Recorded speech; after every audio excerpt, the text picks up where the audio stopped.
Oremos para que el Señor pueda bendecir su palabra en nuestros corazones. Delante de ti, Señor, nos presentamos por medio de tu preciosa sangre, que no nos rechaza, que nos acepta siempre. Gracias, gracias, Señor. Ayúdanos a explicar este libro tan precioso, a encontrar a Cristo en el libro de Números, en el nombre de Jesús. Amén. Hermanos amados, el hermano Manuel compartió el domingo pasado encontrando a Cristo en el libro de Levíticos, un libro tan precioso, pero yo sé que el hermano se esforzó y dio en el blanco, hermano.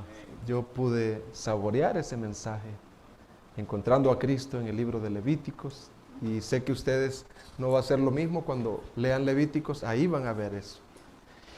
Y ahora el tema de hoy es el cuarto libro, encontrando a Cristo en el libro de Números. Y la batalla mía no es haber ya estudiado, sino cómo darlo a entender, ¿verdad? De una manera sencilla, que el joven, el ancianito, el que es más sencillo pueda entender eso y podamos aplicarlo. ¿Qué me propongo yo con este estudio? Con estudiar el libro de Números.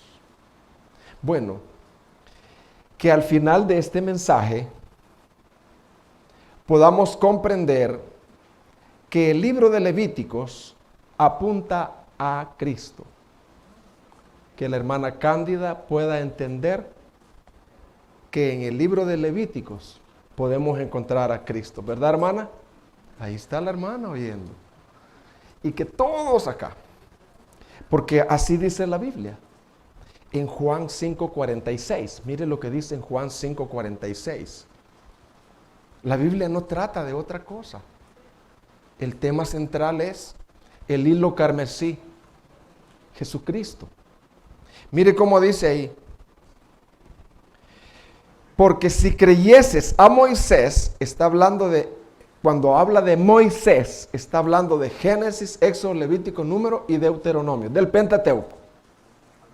Porque si creyeses a Moisés, ¿de qué habla la Biblia, hermano, cuando dice Moisés? ¿A quién se refiere, hermano? A la ley, a los libros de la ley, a los 5 libros, al Pentateuco. Porque si creyeses a Moisés, me creeríais a mí, porque de mí escribió él.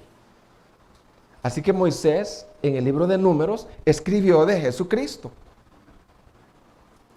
Ahora, ¿qué significa número? Bueno, usted sabe que es un número. Pero ¿por qué se le puso el nombre de Números? Fíjese que el nombre original no era Números de este libro. Cuando la Biblia se tradujo al griego, cuando esta Biblia no estaba escrita en griego, este libro se llamaba En el desierto. ¿Cómo se llamaba este libro? ¿El libro de Números? Porque menciona la palabra en el desierto un montón. Y desde el capítulo 10, 11 hasta el 36, completamente en el desierto. Entonces, originalmente así era. Pero también se le llama número por la descripción apropiada que trata acerca de los censos que se hacen desde el capítulo 1 al capítulo 10, ¿verdad? Los censos, las numeraciones de los hombres de guerra, de las familias, etcétera, etcétera. ¿A quién se escribió este libro? ¿Para quién se escribió este libro? Bueno, para el pueblo de Israel y para todos nosotros.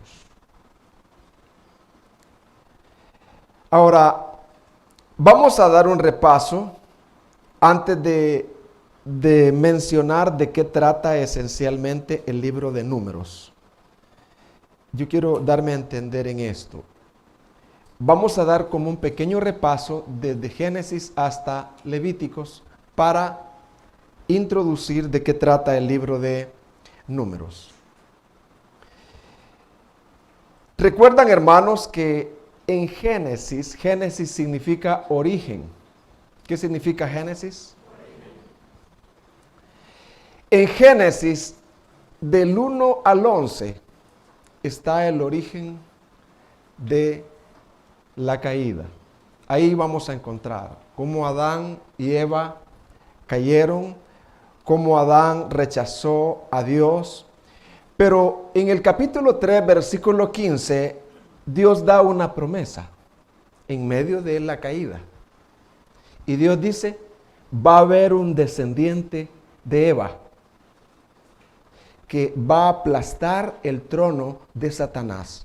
Entonces, Génesis está apuntando a que vendría de la descendencia de Eva un Salvador llamado Cristo Jesús. Entonces, Dios no se quedó con las manos cruzadas, sino que le promete a Abraham en el capítulo 12, Dios le promete a Abraham que de la descendencia de él iba a nacer un pueblo numeroso. ¿Un pueblo cómo, hermano? Numeroso. Y que de ese pueblo iba a venir el descendiente llamado el Cristo, el Mesías, para aplastar la cabeza al trono de Satanás. Así que por eso el pueblo de Israel en el Antiguo Testamento es bien importante, porque de ahí, de esa iba a venir la descendencia. Entonces, hermanos, el pueblo de Israel, que es descendiente de Abraham y de los patriarcas, emigró a Egipto y ahí se multiplicó. Ahí se hizo una gran nación. Y de eso trata el libro de Éxodo.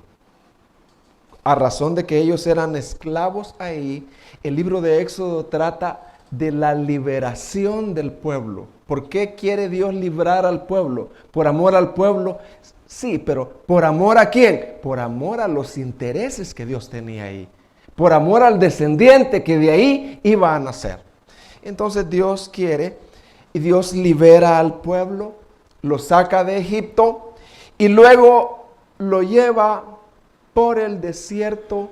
Llegan al monte Sinaí, les dan las leyes, construye un tabernáculo, les enseña cómo acercarse a Dios, cómo santificarse por medio de la ley, por medio de la palabra, para que ellos puedan ser un pueblo que sea luz a las demás naciones. Y entonces, hermanos, estando en Sinaí, ahí es donde nace el libro de Levíticos. Porque Dios no solamente quería un pueblo redimido, sino quería un pueblo santo. Amén, hermanos. Amén. Entonces, Dios no solamente quería salvar al pueblo de Israel, quería rescatarlo, sino que lo lleva ya en Levíticos y le da leyes, ceremonias, cómo acercarse a Dios, cómo santificarse por medio de las ceremonias y por medio de la palabra, por medio de los rituales. Y ahí estamos en el monte Sinaí por todo un año. ¿Cuánto más o menos estuvo el pueblo de Israel en el monte Sinaí, hermano? Más o menos un año. Y es de ahí, desde el monte Sinaí, donde surge el libro de Números. Porque el libro de Números de eso trata, ¿verdad? Trata de que este pueblo que está en Sinaí debe de ser censado, debe de ser enumerado, debe de ser ordenado, y entonces de ahí parte, ¿verdad?, el libro de Números. Ahora bien, Números continúa la historia de Israel después del Éxodo, después de Levíticos, en Sinaí. La primera parte del libro comienza con un censo. ¿Con qué comienza la primera parte del libro? Con un censo contado del pueblo, y es ahí de donde nace el nombre del libro, Números. Podemos ver un contraste en este libro. Fíjese bien. Yo considero que la verdad central de este libro se más o menos se dice así. Un contraste entre la rebelión constante de Israel y la fidelidad y la misericordia de Dios. Si ustedes le dijeran, resuma el libro de Números en una frase, yo le animaría a que se acuerda de la palabra contraste. Un contraste entre la rebelión constante del pueblo de Israel y la continua fidelidad y misericordia de Dios. Así que la esencia del libro de Números ahí está. Hoy vamos a ver la rebelión del pueblo de Israel constantemente. Vamos a identificarnos con todas esas rebeliones. Vamos a ver las rebeliones, las murmuraciones constantes del pueblo de Israel. Pero a la par de eso, vamos a ver la constante fidelidad y misericordia de Dios. Así que, si yo les dijera de qué trata el libro de Números, ¿usted estaría preparado para decírmelo? Si es que logré sembrar. ¿De qué trata el libro de Números? No me diga, solo piénselo. ¿De qué trata el libro de Números? Solo piénselo. Hermanos, ¿de qué trata el libro de Números? Un contraste entre la constante rebelión del pueblo de Israel y la constante misericordia y fidelidad de Dios. De eso trata el libro de Números. ¿Cuál sería una división sencilla de este libro? Veámoslo, por favor. Ahí me lo van a poner. Una división sencilla. Vamos a ver la estructura, el esqueleto, donde vamos a estar compartiendo. Ahí está.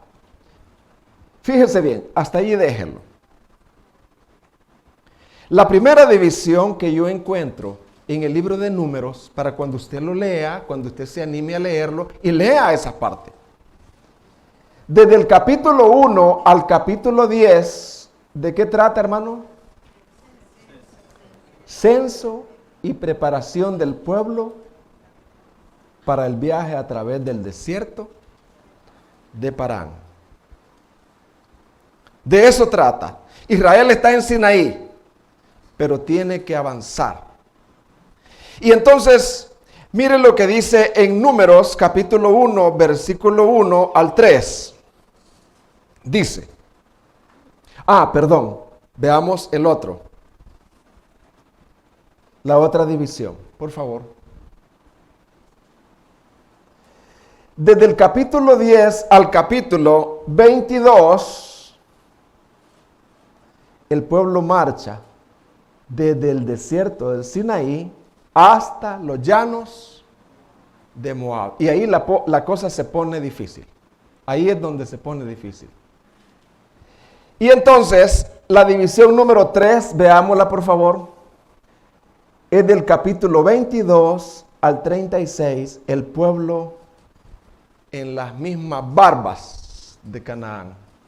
O sea, en la llanura, Dios cumplió su promesa. Entonces, eso es lo que vamos a ver. Puede quitarlo. Entonces, vamos ahora a ver lo que dice en el capítulo 1 al versículo 10. Veamos el Números 1 del 1 al 3. Habló Jehová a Moisés en el desierto del Sinaí. ¿Dónde habló Jehová? Ahí está. En el tabernáculo de reunión, en el día primero del mes segundo. en el segundo año de su salida de la tierra de Egipto, diciendo: tomad el censo de toda la congregación de los hijos de Israel. Tomad el censo, por eso se llama números. Por sus familias, por las casas de sus padres, por la cuenta de los nombres, todos los varones, por sus cabezas, de 20 años arriba, todos los que pueden salir a la guerra en Israel, los contaréis tú y Aarón por sus ejércitos. Entonces, hermanos, desde el capítulo 1 al capítulo 4, Israel es contado y acomodado. Vea, por favor, el capítulo 1, versículo 2. Desde el capítulo 1, versículo 50, dice: ¿qué se da ahí? Las leyes de cómo las tribus de Israel debían ser acomodadas en el campamento. Fíjese que es muy precioso la manera como Dios designó que el pueblo estaría acomodado. Fíjese bien, dice que en el centro estaría el tabernáculo. ¿Qué estaría en el centro? La presencia de Dios. Fíjese, Dios no acomodó el tabernáculo allá en un rincón o en la otra esquina, no. Dice Dios: en el centro de mi pueblo va a estar el pueblo de Israel. En esta área y en esta área va a estar la tribu de Leví, la tribu de los sacerdotes. Y alrededor, de una manera bien ordenada, las 12 tribus alrededor, con Judá a la cabeza. Mire qué precioso. Entonces, hermanos, todo eso era un símbolo elaborado de cómo la presencia santa de Dios debía estar en el centro de su existencia como pueblo. Fíjese, eso era un símbolo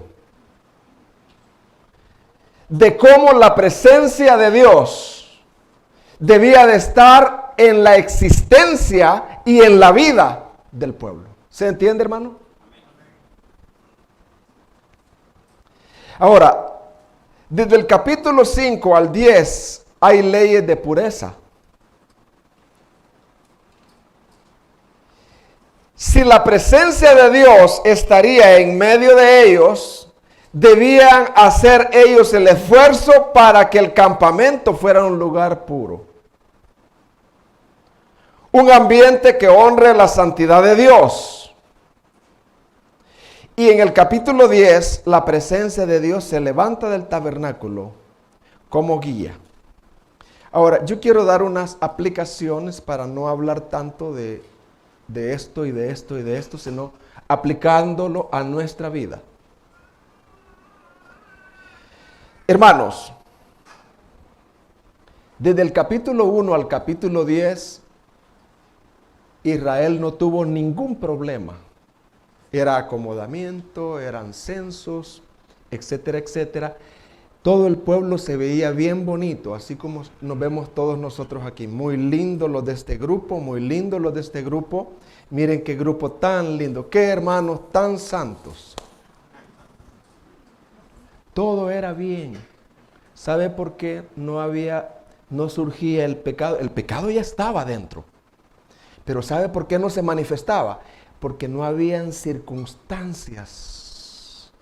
Todavía no habían enfrentado el desierto, el calor del desierto. Hermanos amados, debemos pedir mucha gracia para ser hallados con un carácter aprobado.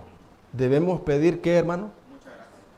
mucha gracia, para en las circunstancias difíciles ser hallados con un carácter aprobado, como lo dice Romanos 5:4.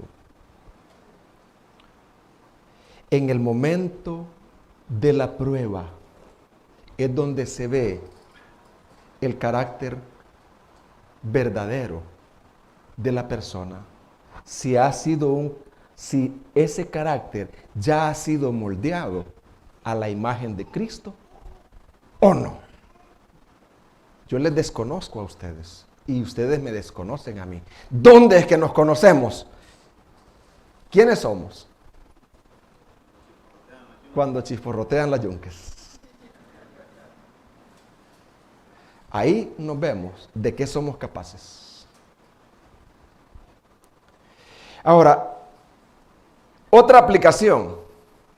El tabernáculo, que es el símbolo de Cristo. ¿De qué es el símbolo de Cristo? ¿De qué es símbolo el tabernáculo, hermano? Debía estar en el centro de la existencia y de la vida de Israel, no a un lado.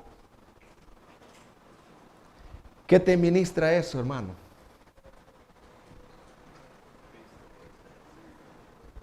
Fíjese, el tabernáculo que representa a Cristo, la presencia de Dios, no debía de estar lejos o en una esquina.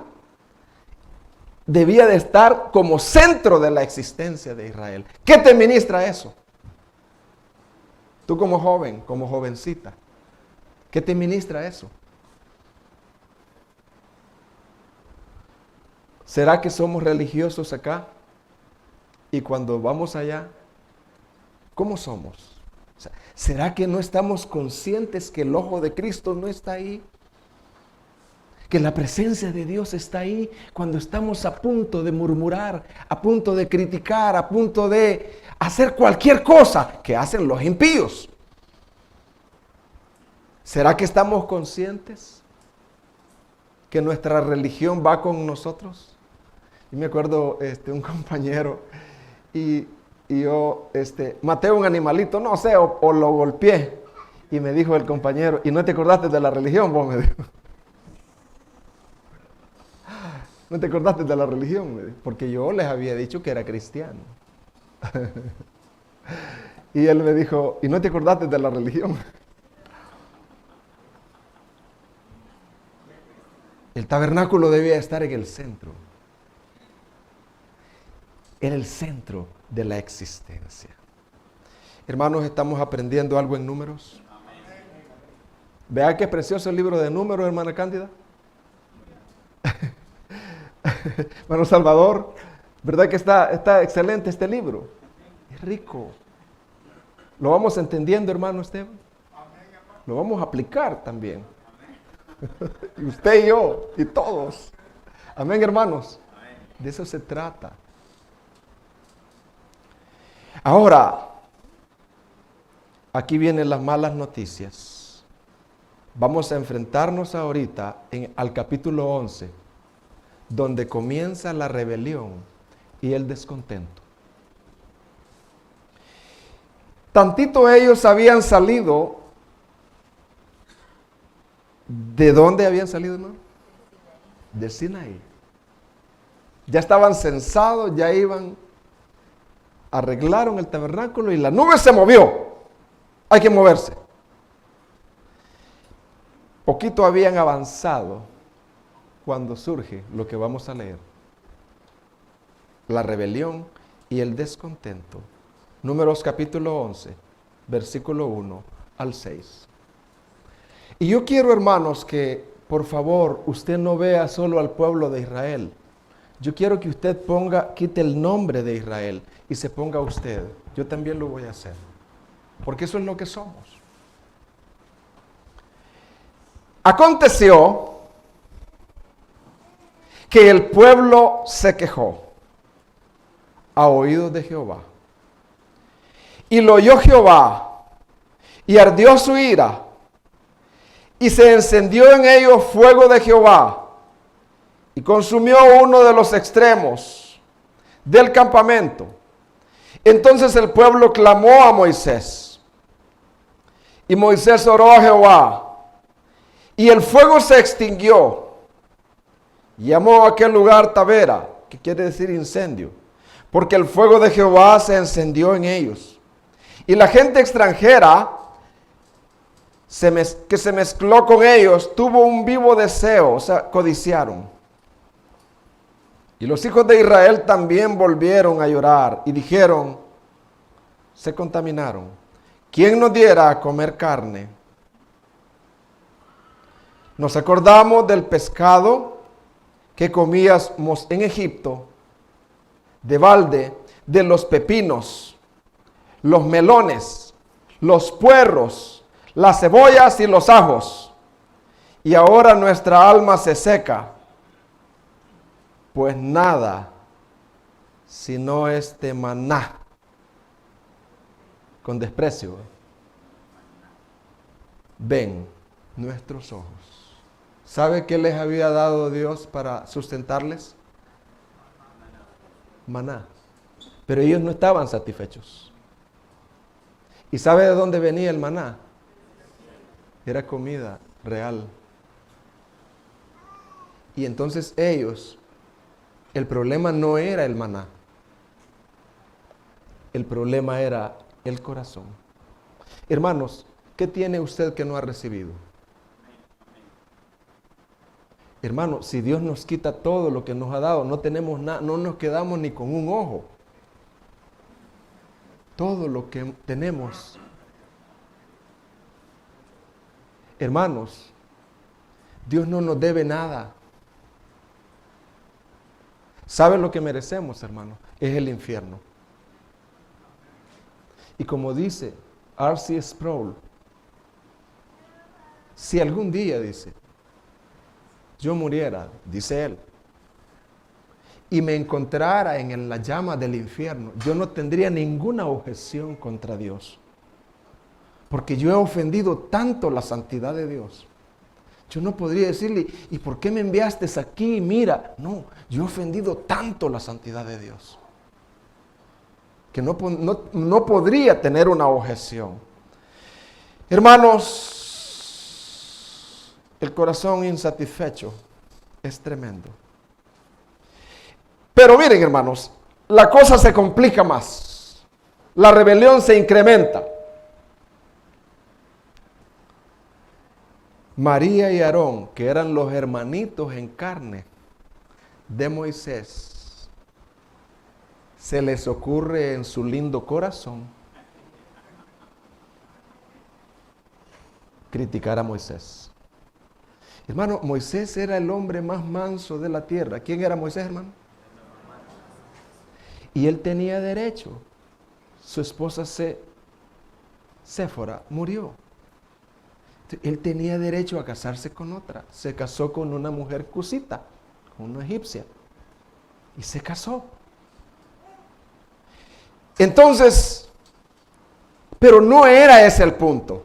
Lo que pasa es que ya María y Aarón habían estado albergando un gusanito que se llama envidia, de por qué solo Moisés habla con Dios y de que por qué solo Moisés comparte con el pueblo. Y entonces dicen, no, nosotros también tenemos el Urín y el Tumín. Nosotros también somos gente de Dios, que hablamos con Dios y podemos hablar con el pueblo. María y Aarón criticaron la posición de Moisés. Claro, Moisés era imperfecto. Pero miren lo que pasó. Números capítulo 12. María y Aarón hablaron contra Moisés a causa de la mujer cusita, pero era una excusa que había tomado, porque él había tomado mujer cusita, y la Biblia no dice que Moisés pecó ahí.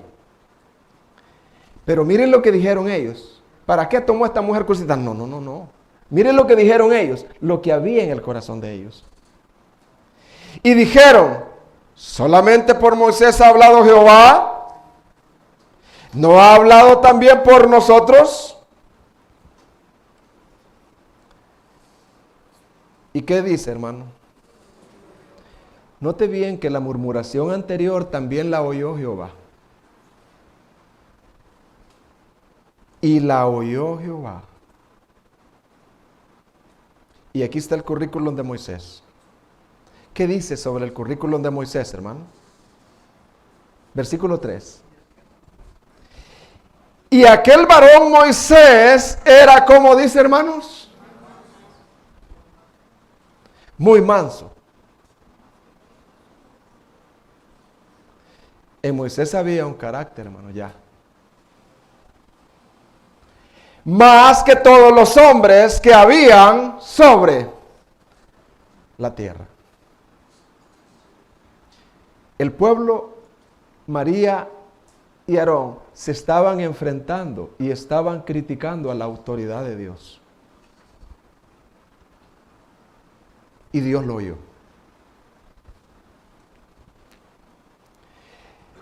Estamos hablando del desierto. ¿Qué fue lo que pasó en el desierto? 40 años ahí, hermanos. Desde el capítulo 13 al 14 hay una crisis que se le titula la crisis de Cades Barnea. Dios dice a Moisés, envía 12 espías. ¿Qué iba a enviar Moisés? 12 espías a reconocer la tierra. Dentro de los 12 iba Josué y Caleb.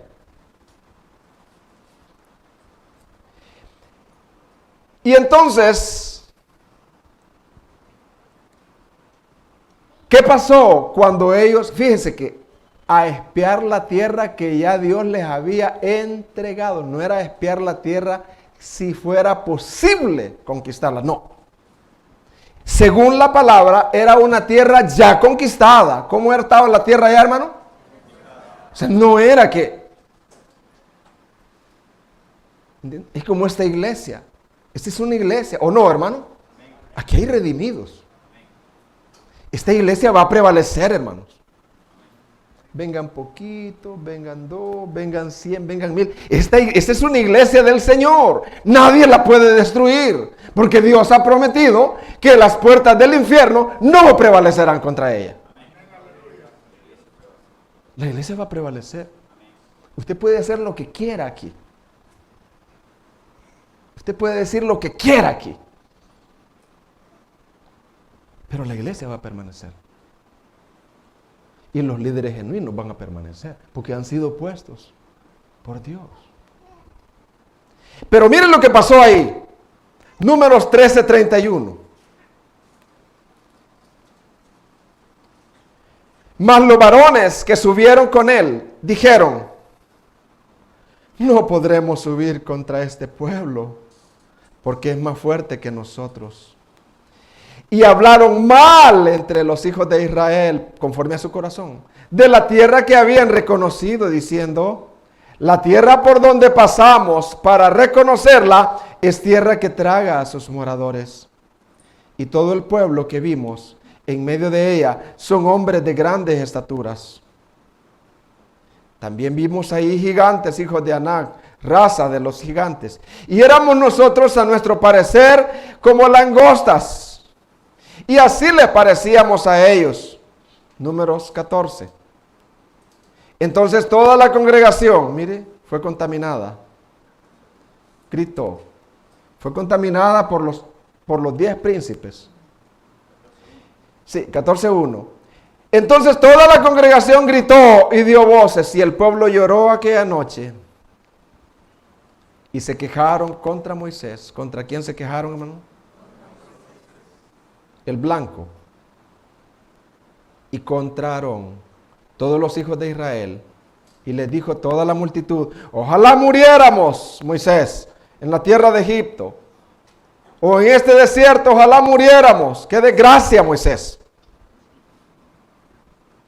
¿Y por qué nos trae Jehová a esta tierra para caer a espada?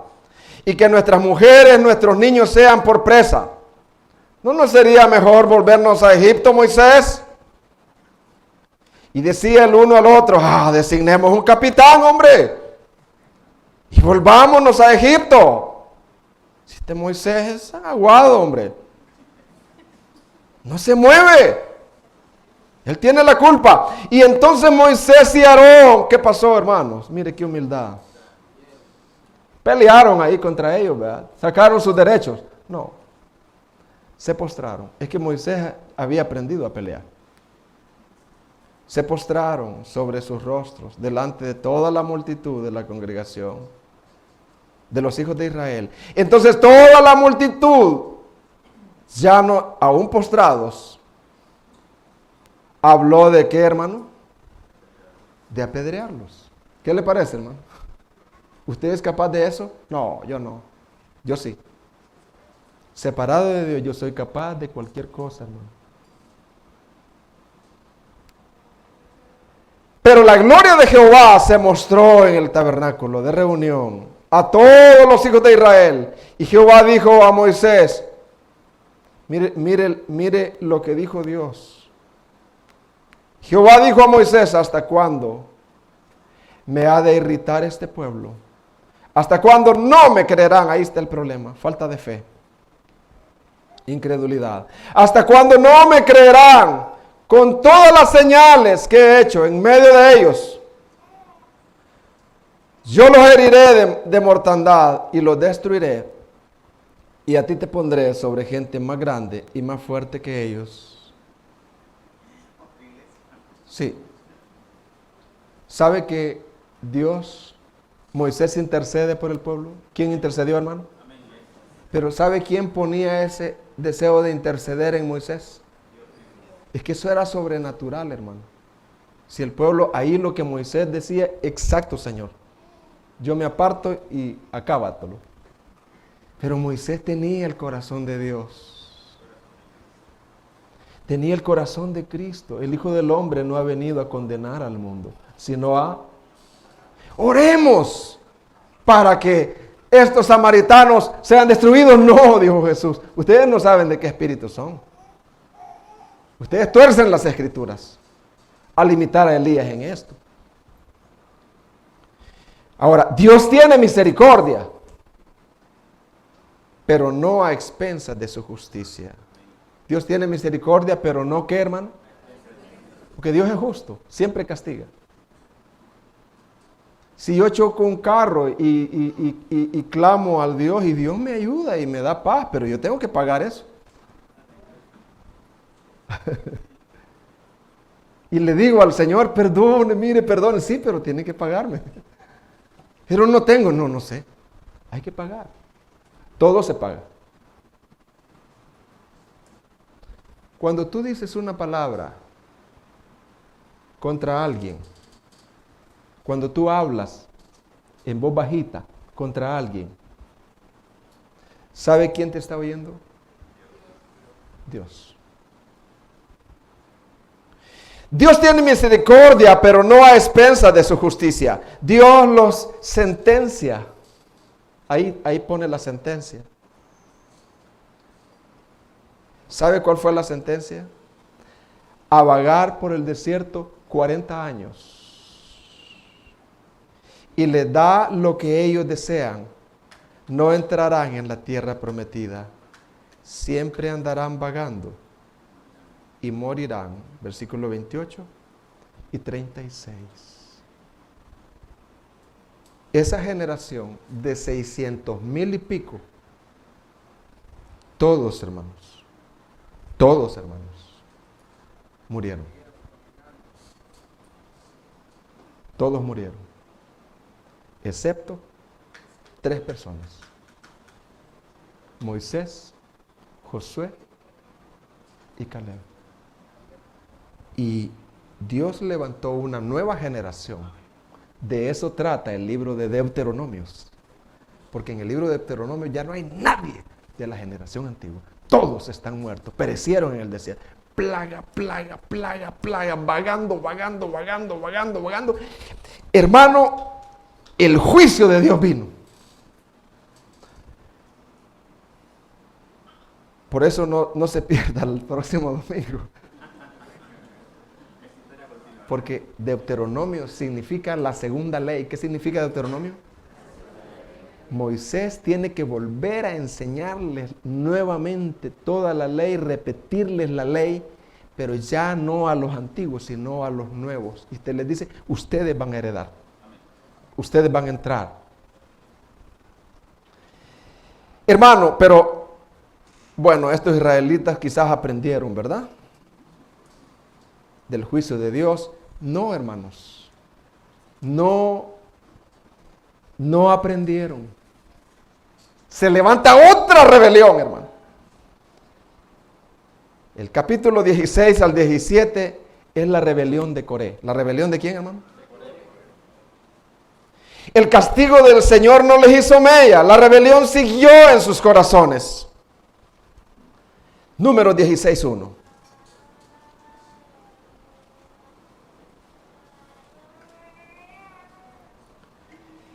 Coré, hijo de Izar, hijo de Coat, hijo de Leví, y Datán, y Abirán, hijo de Eliab, o hijo de Pelet, de los hijos de Rubén, tomaron gente. ¿Qué hicieron ellos, hermano? Tomaron gente. Y se levantaron contra Moisés con 250 varones de los hijos de Israel, príncipes de la congregación, de los del consejo. ¡Wow! Varones, ¿cómo, hermano? Varones de caché, hermano. Varones honorables, hermano. ¿Y quién está en la rebelión? Don Julano y don Julano y don Julano. ¿Y qué dicen? ¡Ay, ya tienen una lista! Ya tienen una ahí, ya tienen ellos. ¡Wow!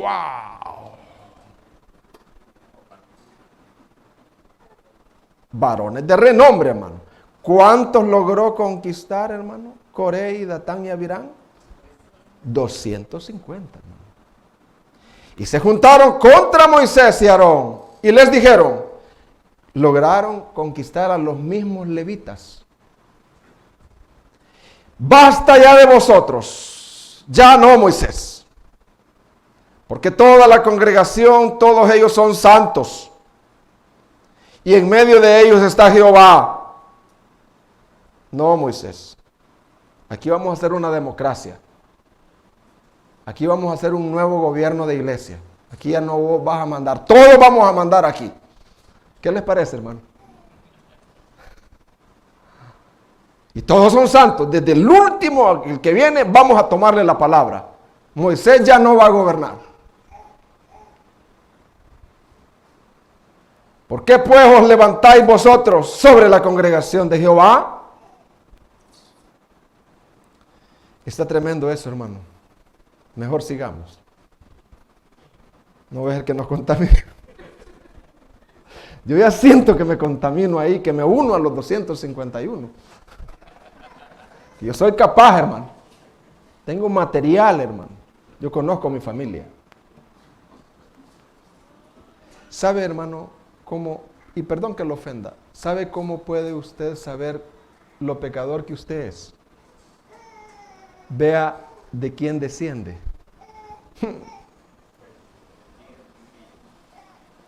Lo que ellos son sin Cristo, todos sus ancestros sin Cristo. Wow, tenía un tío que 25 engendró por fuera. 25, hermanos, hijos. Y mire, hermano, busquemos nuestra genealogía pecaminosa. Y si yo le dijera, por los apellidos que yo llevo, mi primer apellido y mi segundo, y no lo digo porque es peligroso. Hermano, yo tengo material explosivo como encender esta ciudad, hermano. Yo tengo material como ir aquí, ir allá, hermano. Y hermano, también usted. Hay que ser justicia, hay que ser justo. Cuidado, estamos en Cristo. Somos diferentes a las demás naciones. Las cosas viejas, he aquí todas son hechas nuevas. Aquí nos enfrentamos a algo doloroso y es la murmuración del pueblo en el capítulo 20 al 21 y el pecado de Moisés. Wow. Número 20, versículo 2. Porque no había agua para la congregación, se juntaron contra Moisés y Aarón. Y habló el pueblo contra Moisés diciendo, ojalá hubiéramos muerto cuando perecieron nuestros hermanos delante de Jehová, imagínate. ¿Por qué hiciste venir a la congregación de Jehová a este desierto para que muramos aquí, nosotros y nuestras bestias? ¿Y por qué nos has hecho subir? Moisés tenía la culpa. De Egipto para traernos a este mal lugar. No es lugar de sementera, de higuera, de viñas, ni de ganados, ni de granadas, ni aún de agua para beber. Y se fueron Moisés y Aarón delante de la congregación a la puerta del tabernáculo de reunión. Y se postraron sobre su rostro. Y la gloria de Jehová apareció sobre ellos. Y habló Jehová a Moisés diciendo, toma la vara. Pero Moisés estaba irritado. Toma la vara, mira lo que le dice el Señor a Moisés. Toma la vara y reúne la congregación, tú y Aarón, tu hermano, y hablad a la peña. ¿Qué debía de hacer Moisés, hermano? Solo debía de hablarle a la peña, no al pueblo. Moisés debía de hablarle a la peña, ni maltratarla. Y no debía de hablarle al pueblo, solo hablar y quedarse calladito. Aarón, tu hermano, y hablad a la peña a vista de ellos. Es suficiente, Moisés. ¿Entendió Moisés? Sí. Y darás su agua, y le sacarás agua de la peña, y darás de beber a la congregación y a sus bestias. Y aún así murmurando, sí, así. Entonces Moisés tomó la vara de delante de Jehová, vamos a ver si hay obediencia, como él le mandó. Y reunieron Moisés y Aarón a la congregación delante de la peña. Y aquí es donde Moisés falló. Y les dijo, ahora, rebeldes. ¿Cómo les dijo Moisés? Os hemos de hacer salir agua de esta peña. Entonces alzó Moisés su vara, estaba irritado, y golpeó la peña con su vara 2 veces, y salieron muchas aguas, y bebió la congregación y sus bestias. Y Jehová dijo a Moisés y a Aarón, aquí está el juicio también para ustedes, por cuanto no creísteis en mí. O sea, no hicieron como yo les había dicho. Creyeron que ustedes iban a producir cambios al hacer como ustedes dicen, para santificarme delante de los hijos de Israel. Por tanto, no meteréis esta generación. Te va a pasar lo mismo en la tierra que les he dado. Estas son las aguas de la rencilla por las cuales contendieron los hijos de Israel con Jehová, y él se santificó en ellos. ¿Estamos aprendiendo, hermanos? Todos somos pecadores aquí. Amén, hermanos. Todos. Pero no queremos seguir así. Ahora bien, veamos qué más hay en el libro. Porque vamos a la número 3, del 22 al 36. Ahora el pueblo está en la llanura de Moab. ¿Dónde está, hermano?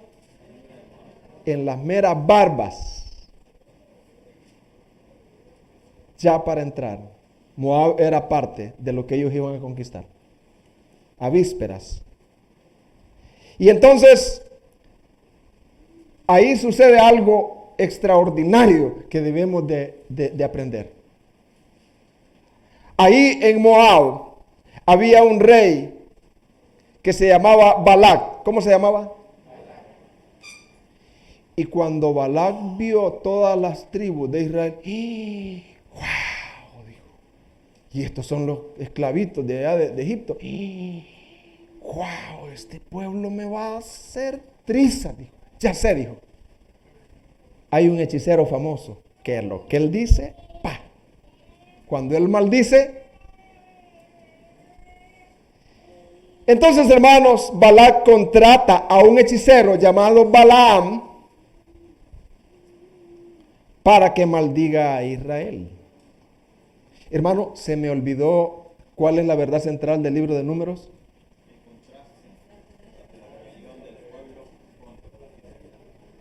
Y la fidelidad y misericordia de Dios. El pueblo de Israel no era nada fácil, hermano. Era lo mismo que los moabitas, hermano.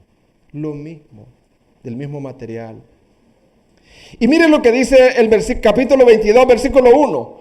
Partieron los hijos de Israel y acamparon en los campos de Moab, junto al Jordán, frente a Jericó. Y vio Balac, hijo de Zippor, todo lo que Israel había hecho al amorreo. Y Moab tuvo gran temor a causa del pueblo, porque era mucho. Y se angustió Moab a causa de los hijos de Israel. Y dijo Moab a los ancianos de Madián: ahora lamerá esta gente todos nuestros contornos, como lame el buey la grama del campo. Y Balac, hijo de Zippor, era entonces rey de Moab. Por tanto envió mensajeros a Balaam, hijo de Beor, en Petor, que está junto al río, en la tierra de los hijos de su pueblo, para que lo llamasen, diciendo: un pueblo ha salido de Egipto, y he aquí sobre su faz de la tierra, y habita delante de mí. Ven pues ahora, te ruego, maldíceme este pueblo, porque es más fuerte que yo. Quizá yo pueda herirlo y echarlo de la tierra, pues yo sé que el que tú bendigas será bendito, y el que tú maldigas será maldito. Se equivocó. Porque la presencia de Dios estaba sobre Israel. Se equivocó Balac. Y era imposible. Había ya un pacto establecido, que al que maldijera a Israel, Génesis 12, sería maldito. Y el que lo bendijera sería bendito. Había ya un pacto ya, algo establecido. En 3 ocasiones distintas, Balaam descubre que no puede maldecir a Israel. Él solo puede hablar bendición. Él solo puede abrir la boca para bendecir.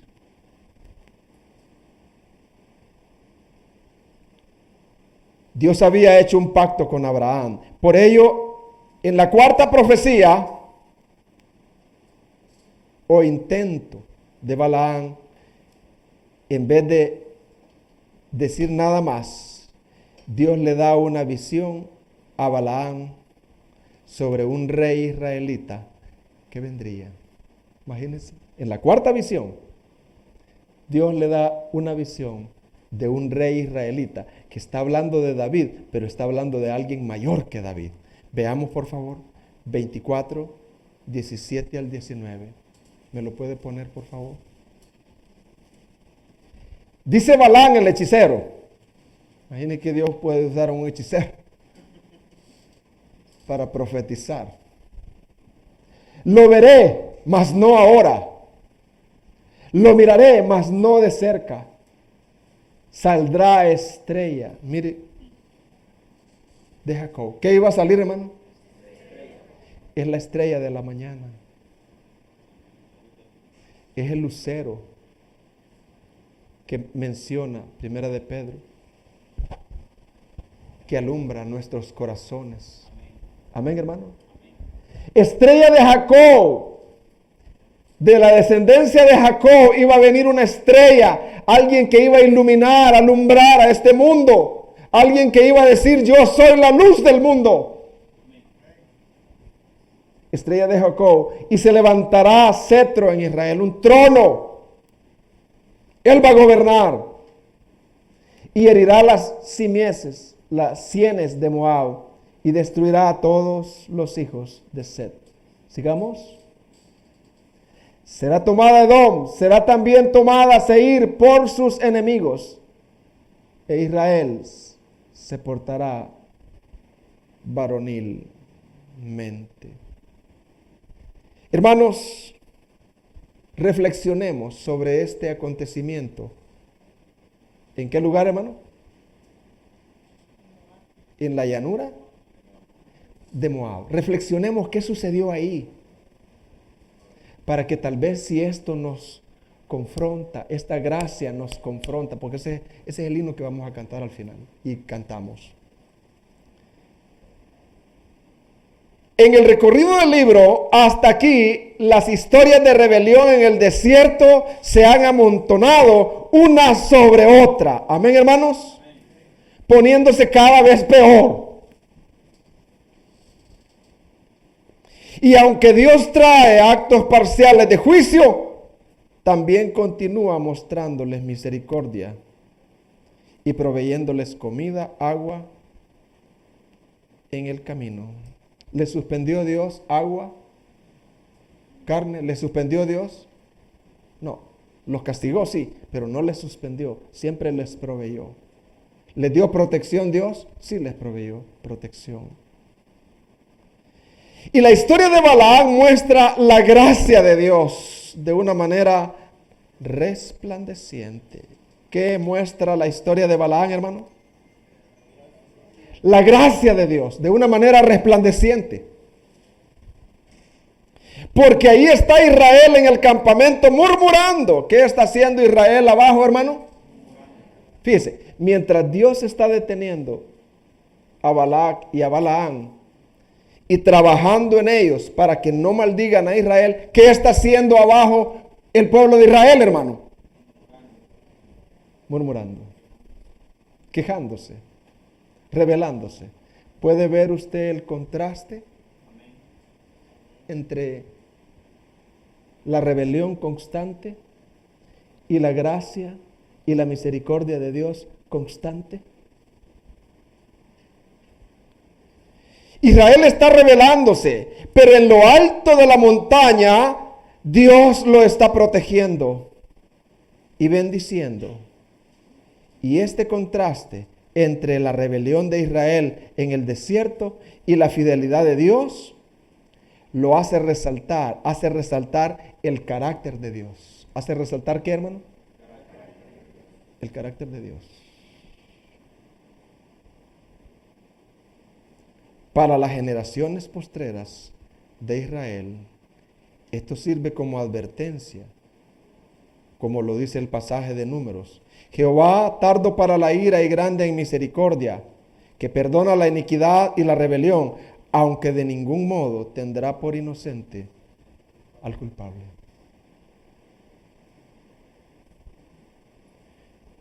Dice el hermano John Piper que una vez se había peleado él con su esposa. Habían chisporroteado los yunques. El hermano es muy sincero, él no anda descubriendo nada. Y dice que para calmar su enojo, quería vengarse de ella. Dice. Pero para calmar su enojo, dice, agarró la basura y la sacó, dice allá. Del zafacón así, la sacó allá. Y enojado él ahí, dice, de repente una brisita tan tierna sopló sobre él.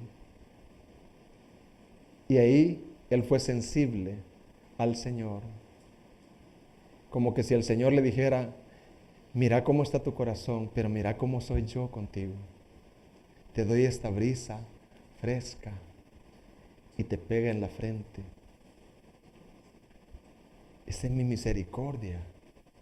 Esa es mi gracia. Y dice que eso lo trajo en arrepentimiento y le fue a pedir perdón a su esposa. Dice.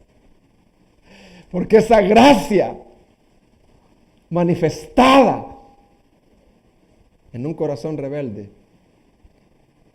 él pudo entender quién era Dios, cómo es el carácter de Dios. Hermanos, también en este pasaje podemos entender que ya en estos capítulos en estos capítulos que hemos leído del 22 al 36, también podemos ver que el libro se enfoca ya en la segunda generación, la que va a entrar a la tierra. Por eso les digo, no pierdan ustedes el próximo. Yo aquí voy a estar, a menos que suceda algo, ¿verdad? Pero aquí voy a estar. Dios me ha puesto aquí y aquí voy a estar hasta que el Señor así. Entonces ya estos capítulos al final se enfoca sobre la segunda generación. Ellos comienzan a prepararse ya para heredar la tierra, de los cuales se hace otro censo. Así que el libro termina con la nueva generación lista para entrar en la tierra prometida. Dios es fiel al cumplir la promesa a Abraham. Amén, hermanos. Ahora, como el pasaje se trata, el mensaje se trata de qué manera vemos a Cristo en este libro. Traigo por lo menos 3 maneras. ¿Cómo podemos ver a Cristo? Hay muchas.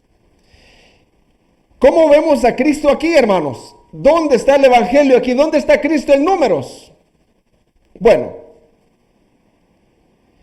¿verdad, hermanos, que los israelitas fracasaron en ser obedientes? En ser fieles, ¿verdad? Cuando ellos fueron probados, fracasaron en el desierto. Jesús demuestra en el mismo desierto, en otro, su fe firme en Dios al ser tentado por Satanás en el desierto, según Mateo 4:1 en adelante. ¿Ve a Cristo ahí, hermano? ¿Sabe por qué Dios sacó a luz la infidelidad del pueblo de Israel? Porque la infidelidad del pueblo de Israel apuntaba a alguien que sí iba a ser fiel. Y ese es Jesucristo.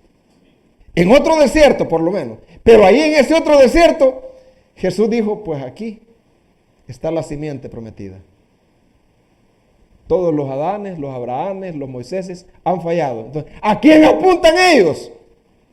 A aquel que es verdadero, aquel que es fiel, a Cristo Jesús. ¿Podemos ver a Cristo ahí, hermanos? Moisés, aunque fue un hombre el hombre más manso de la tierra, no entró en la tierra prometida, lo cual apunta a Cristo, quien sí sería completamente obediente y complacería completamente al Padre. Hermano, pudo decir Dios de Moisés, este es mi hijo Moisés, en quien tengo completa complacencia. ¿Pudo decir, hermano, Dios de Moisés eso? No, pero sí de Cristo. Y la infidelidad de Moisés y la desobediencia de Moisés apunta a alguien que sí sería verdaderamente obediente, al cual sea la gloria y la honra por los siglos de los siglos, al cual adoramos nosotros. ¿De qué otra manera vemos a Cristo en este libro? La serpiente de bronce.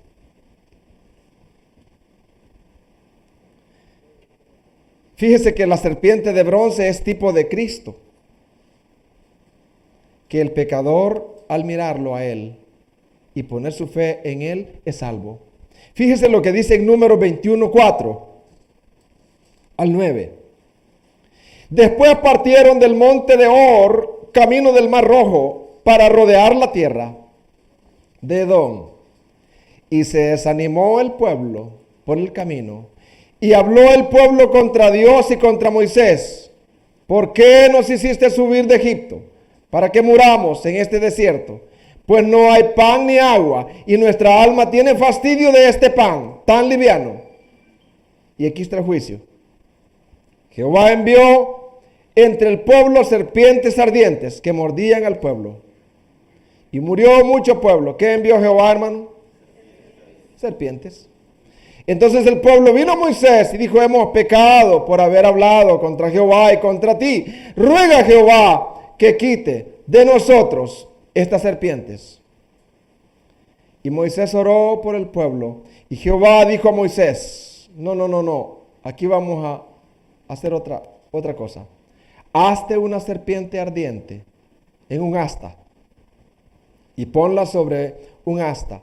Y cualquiera que fuere mordido y mirare a ella, vivirá.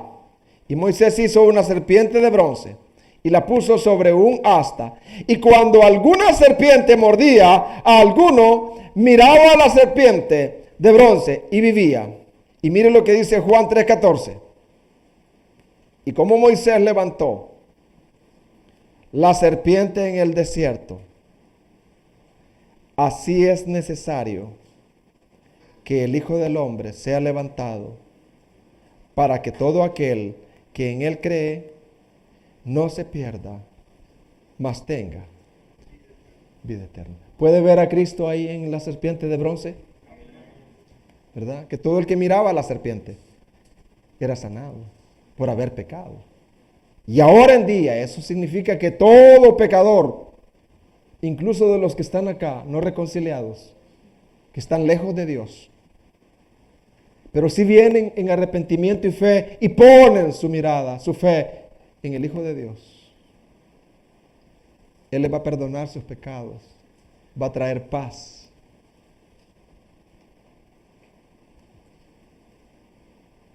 Concluyendo,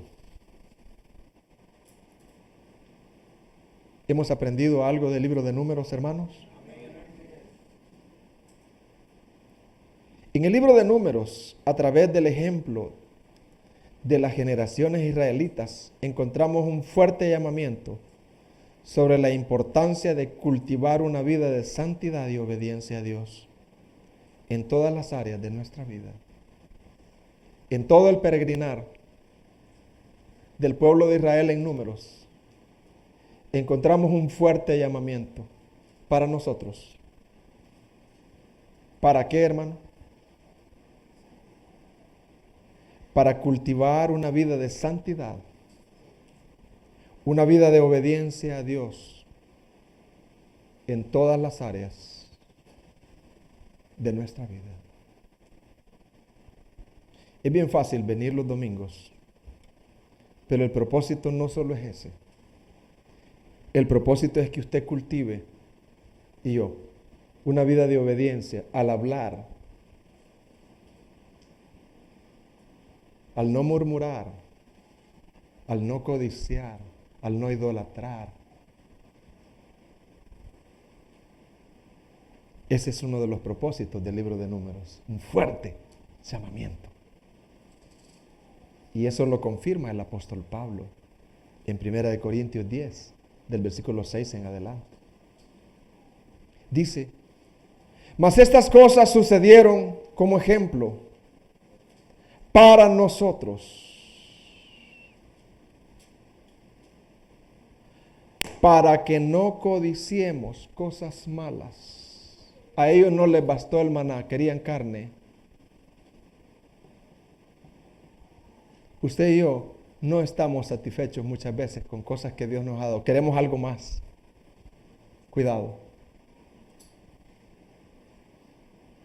No codiciemos cosas malas como ellos codiciaron, ni seáis idólatras como algunos de ellos. Según está escrito, se sentó el pueblo a comer y a beber y se levantó a jugar. No, hermano, yo no adoro imágenes, no adoro imágenes, pero hay cosas que tienen mayor valor que Dios en tu vida y se nota en tu manera de vivir, en tu manera de entregarte a Dios. Se nota eso. La idolatría está enquistada. Si me queda tiempo, hermano, voy a hacer un esfuerzo para... No. Yo no hago un esfuerzo para estar platicando con mi esposa. Me fluye porque la amo. Y cuando éramos novios, me fluía. Estábamos juntos. No es, voy a ver si hago un esfuerzo para platicar. No. El enamorado no ve eso. Estamos muchas veces lejos de Dios. Y estamos enamorados tanto de las cosas de este mundo que debe de haber un arrepentimiento fuerte en nuestras vidas. Ni forniquemos como algunos de ellos fornicaron. ¿Y quién es ella? Es una amiga. No es amiga. Ya hay relaciones sexuales ahí. No. El pueblo de Dios no es así. El pueblo de Dios respeta, no halaga, no coquetea, no va tratando de pescar de una manera indebida. Respeta, el pueblo de Dios respeta. Ni forniquemos como algunos de ellos fornicaron y cayeron un día 23,000. Ni tentemos al Señor como también algunos de ellos tentaron a Dios. No, aquí en Salvador ya no se puede vivir. Y no te he puesto aquí yo, pues, sí. No, es que mire, aquí la cosa está seria aquí, mire. Y vaya, y no, viera que los impuestos están caros. Todo le hallamos queja. Pero es porque el corazón está mal. Murmuramos por todo. Si murmuramos del gobierno, murmuramos del otro que viene. Si este es el gobierno que Dios nos ha dado. Esta es la asamblea que Dios nos ha dado. Y los otros anteriores, eso era lo que merecíamos nosotros. Eso era. Y Dios nos lleva probando nuestro corazón porque nosotros somos igual también.